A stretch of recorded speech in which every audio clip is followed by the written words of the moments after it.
사랑하고 축복합니다. 9월 16일 목요일입니다. 오늘도 주님의 은혜와 사랑으로 승리하는 하루가 되시기를 간절히 소원합니다. 오늘 말씀은 시험을 대하는 성도의 자세라는 제목으로 말씀을 나누고자 합니다. 출애굽기 15장 22절에서 27절까지의 말씀입니다. 모세가 홍해에서 이스라엘을 인도하며 그들이 나와서 수르 광야로 들어가서 거기서 사흘 길을 걸었으나 물을 얻지 못하고 마라에 이르렀더니 그곳 물이 써서 마시지 못하겠으므로 그 이름을 마라라 하였더라. 백성이 모세에게 원망하여 이르되 우리가 무엇을 마실까 하며 모세가 여호와께 부르짖었더니 여호와께서 그에게 한 나무를 가리키시니 그가 물을 던지니 물이 달게 되었더라. 거기서 여호와께서 그들을 위하여 법도와 율례를 정하시고 그들을 시험하실세 이르시되 너희가 너희 하나님 나 여호와의 말을 들어 순종하고 내가 보기에 의를 행하며 내 계명에 귀를 기울이며 내 모든 규례를 지키면 내가 애굽 사람에게 내린 모든 질병 중 하나도 너희에게 내리지 아니하리니 나는 너희를 치료하는 여호와임이라. 그들이 엘림에 이르니 거기에 물샘 12과 종려나무 70그루가 있는지라. 거기서 그들이 그 물 곁에 장막을 치니라. 아멘. 오늘 말씀 제목 시험을 대하는 성도의 자세입니다. 오늘 본문의 말씀은 홍해를 건넌 이후의 사건으로 시작되어집니다. 홍해를 건넌 그들에게는 이스라엘 백성들에게는 아마도 흥분과 감사와 기쁨이 개인뿐만 아니라 가정과 온 이스라엘 민족적으로 가득 차 있었을 것이다 라고 생각되어집니다. 그런데 그 뒤에 그들을 기다리고 있는 환경은 그들이 원하지 않는 환경과 상황이었습니다. 그들의 일정을 보십시오. 홍해를 건넌 이스라엘 백성들은 수르 광야길로 들어갔습니다. 그런데 그 길에서 3일 동안 물을 얻지 못하였던 것이었어요. 광야 가운데 물을 얻지 못한다라는 것은 그들의 생명과 직결된 문제이기도 합니다. 그 와중에 다행히 물을 발견하였지만 그 발견한 물은 써서 마실 수 없는 물이었습니다. 여러분, 물이 없어서 광야길 가운데 3일 동안 힘들었다면 웬만하면 마실 수 있는 마시려고 하는 그런 상황이었을 건데요. 써서 마실 수 없었다라고 이야기할 정도면 사람이 전혀 마실 수 없는 물이었다라는 것을 우리는 짐작할 수 있습니다. 그래서 그것을 마라라고 이름을 짓고요. 또 거기서 이 수르 광야에서 이 이스라엘 백성들은 모세를 원망합니다. 그 모세가 하나님께 부르짖었더니 하나님이 지목한 나무를 그 물에 던지자 그 물이 단물로, 그 쓴물이 단물로 되었지요. 그래서 그들은 그 물을 마시게 되었고 그 이후에 엘림이라는 곳에 이르러 장막을 칩니다. 수경하였다라는 것이죠. 그곳에 물샘 12, 종려나무 70그루가 있었다라고 얘기합니다. 물과 쉴만한 장소였다라는 것을 알려주는 말씀입니다. 여러분, 오늘 이 마라에서의 일어난 사건은 아주 중요한 의미가 있습니다. 이 마라에서 쓴물을 단물로 만드신 이 사건은 어떻게 보면 이스라엘 백성들의 40년 동안의 이 광야 생활의 패턴을 미리 알려주시는 이 사건이기도 합니다. 즉, 광야 생활에 문제가 생기면 이스라엘 백성들은 항상 하나님을 원망하였고 이 하나님은 그들의 소원과 간구를 들어 응답해 주시는 일들이 계속해서 반복되어졌지요. 오늘 이 마라에서의 한 사건을 통해서 광야 이스라엘 백성들에게 말씀하시는 그 하나님의 메시지뿐만 아니라 지금 오늘을 살고 있는 우리에게 말씀하시는 하나님의 메시지를 또한 우리도 발견할 수 있습니다. 자, 그 메시지 첫 번째, 고통을 통해 말씀하시는 하나님이라는 겁니다. 하나님이 인도하신 이스라엘 백성들의 그 길을 살펴봅시다.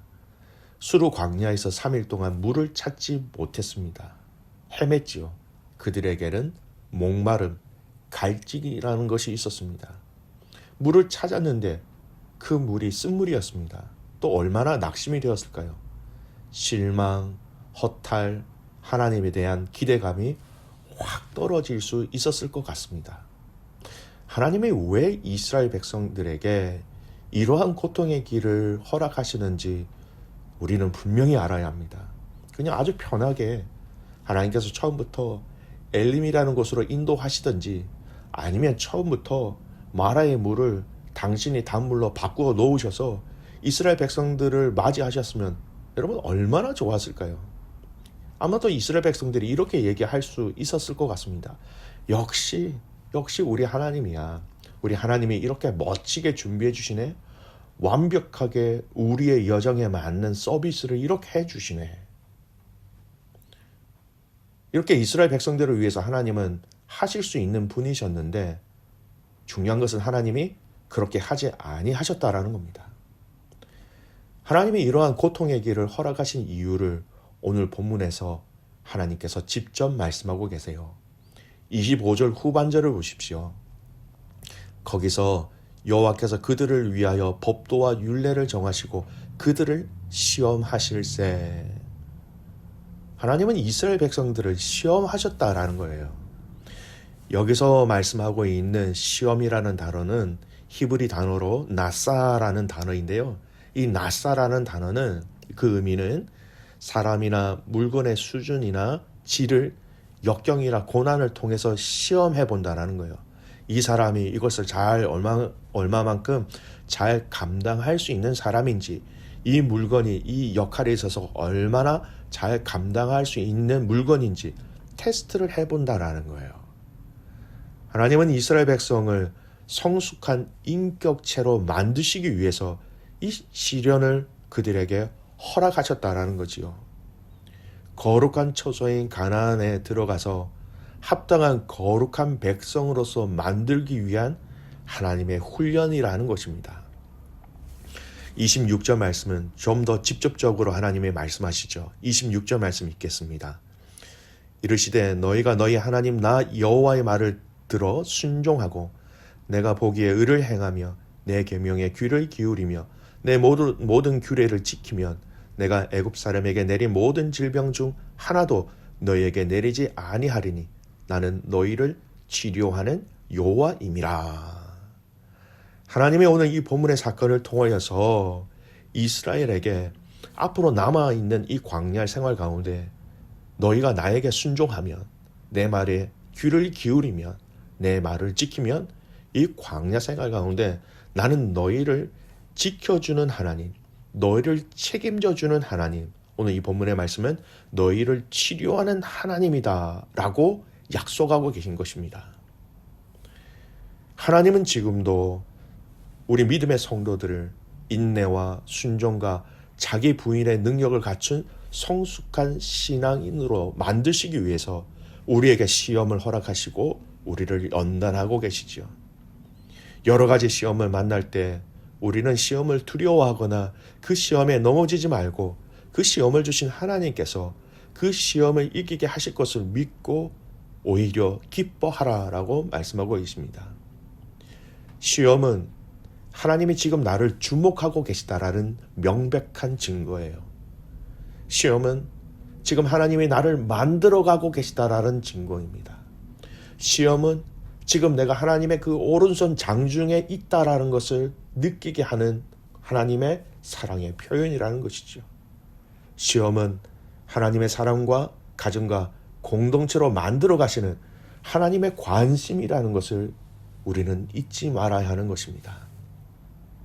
시험은 또한 나의 신앙과 믿음의 상태를 점검할 수 있습니다.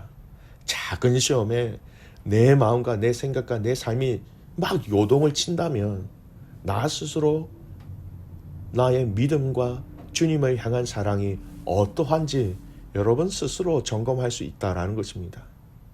다른 사람은 몰라도 내 믿음의 상태와 내 믿음의 깊이와 내 믿음의 뿌리가 어떠한지 여러분 시험이 왔을 때 나 스스로는 알 수 있잖아요. 부족하다면, 시험을 통하여서 내가 바람에 요동치는 자와 같다면 우리의 믿음을 다시 세울 수 있도록 나에게 직접 말씀하시는 하나님의 사인이 이 시험이라는 것을 우리는 잊지 말았으면 좋겠습니다. 신약 성경에 시험에 대해서 바라보는 자세에 대해서 성경은 자세하게 이야기하고 있지요. 바로 야고보서입니다. 야고보서 1장 서두에 이 시험부터 얘기하고 있습니다.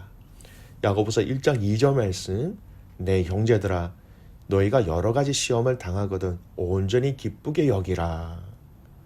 여러분, 우리의 본능과 반대되는 행동을 하라고 합니다. 참 어렵습니다. 시험, 그것도 여러 가지 시험을 당하거든 온전히 기쁘게 여기라. 한 가지 시험이 나에게 왔는데 또 여러 가지 시험이 내게 다가온다라고 생각해 보십시오. 정말 힘들어지지요. 요즘 우리가 흔히 하는 말로 멘붕, 멘탈 붕괴라고 그러죠. 현타가 오게 됩니다. 그런데 오늘 말씀은 성경은 이러한 여러 가지 시험을 당하거든 기쁘게 여기라 라고, 기쁘게 여기라, 간주하라, 생각하라, 대하라 라고 말씀하고 계십니다. 어떻게 이렇게 할 수 있을까요? 이 시험의 의도와 이 시험을 잘 감당하였을 때 주시는 하나님의 복과 그 결과를 안다면 여러분, 우리는 이렇게 할 수 있다라는 것입니다. 야고보서 1장 3, 4절 말씀이 연이어 우리에게 말씀하시는 말씀입니다. 이는 너의 믿음의 시련이 인내를 만들어내는 줄 너희가 알미라. 인내를 온전히 이루라. 이는 너희로 온전하고 구비하여 조금도 부족함이 없게 하려 함이라. 이 시험, 이 시련이 인내를 만들고 온전하게 인내함으로써 조금도 우리를 부족함이 없는 하나님의 성도로서, 하나님의 군사로서 세우시기 위한 하나님의 방법이라는 것이죠. 고린도전서 10장 13절 말씀은 이렇게 이야기합니다. 사람이 감당할 시험 밖에는 너희가 당할 것이 없나니 오직 하나님은 미쁘사 너희가 감당하지 못할 시험 당함을 허락하지 아니하시고 시험 당할 즈음에 또한 피할 길을 내사 너희로 능히 감당하게 하시느니라. 감당할 수 있도록 하신다라는 거예요. 이기게 하신다라는 거예요. 또 그 상황 가운데 피할 길들을 하나님이 열어주시겠다라는 약속입니다. 여러분, 시험을 통하여서 그 시험을 이길 수 있는 능력을 주시는 그 하나님을 체험하는 것, 또 시험을 통하여서 우리의 환경을 열어주시고 또 우리의 환경을 바꿔주심으로 말미암아 그 시험을 당하지 않도록 환경을 다스리시는 그 하나님을 체험하는 것, 시험을 통하여 이 하나님을 느끼고 체험함을 통하여서 우리의 믿음과 신앙이 더욱더 복음 앞에 설 수 있도록 하나님은 우리의 그 믿음이, 우리의 그 신앙이, 하나님을 사랑하는 그 사랑이 더욱더 깊어지기를 하나님은 원하고 계신 것이지요. 사랑하는 귀한 믿음의 가족 여러분, 오늘 우리는 계속해서 이 출애굽기 말씀을 통하여 하나님께서 이스라엘 백성들을 광야 생활 가운데 그들을 시험하시는, 그들을 연단하시는 것을 계속해서 보게 될 것입니다. 이 말씀을 통하여 여러분, 오늘 우리의 삶을 돌아봅시다. 우리에게 다가온 시험이 있습니까? 시험 중에 있는 성도들이 계십니까? 또 내가 원치 아니했던 한 가지 시험도 아닌 여러 가지 시험들이 나의 삶에 엄습하며 나를 짓누르고 있을 그런 환경 가운데 있는 성도들이 계십니까? 오늘 그 하나님이 우리의 아버지가 되십니다. 시험을 이길 수 있는 능력을 주시고요, 그 시험의 환경들을 바꾸시는 하나님이 우리가 믿는 아버지 되십니다. 이 시험을 통해서 여러분, 우리의 믿음이 더욱더 깊어지고 넓어짐으로 말미암아 더 멋진 하나님의 백성으로서 우리를 만들어 가신 하나님의 방법이라는 것을 잊지 않으셨으면 좋겠습니다.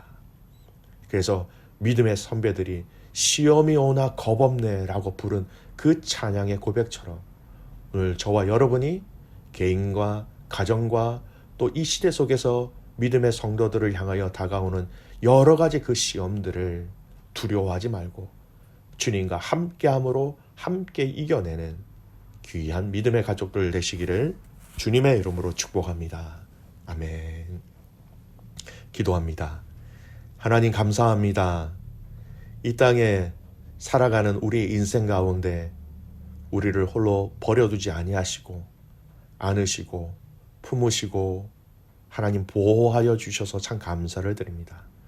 하지만 하나님 우리를 온실의 화초처럼 그냥 두시는 것이 아니라 우리가 자라나며 우리가 성숙하며 성장하기를 원하시는 그 하나님의 마음을 알아 우리에게 다가오는 여러 가지 종류의 그 시험들을 하나님의 방법으로 잘 감당할 수 있도록 성령 하나님 도와주시옵소서. 하나님 예수님도 그 시험 가운데 말씀으로 이기시고 그 모든 큰 시험 가운데 예수 그리스도의 그 놀라운 사랑을 이 시험을 이기심으로 우리에게 보여주셨습니다. 십자가를 지심으로 우리에게 그 사랑을 보여주신 것처럼 하나님 오늘 우리도 이 시험을 잘 감당함으로 말미암아 주님을 향한 사랑을 주님께 드릴 수 있는 모든 성도들 되게 하여 주시옵소서. 우리에게 다가오는 이 시험을 두려워하지 않게 하여 주시고 하나님이 나를 주목하고 계시고 하나님의 그 장중 가운데 나를 붙들고 계심을 체험함을 통하여서 하나님 찬양하며 하나님을 높이는 우리의 인생 되게 하옵소서. 그렇게 행하실 하나님을 신뢰하며 살아서 역사하시는 예수 그리스도의 이름으로 감사하며 기도드리옵나이다. 아멘.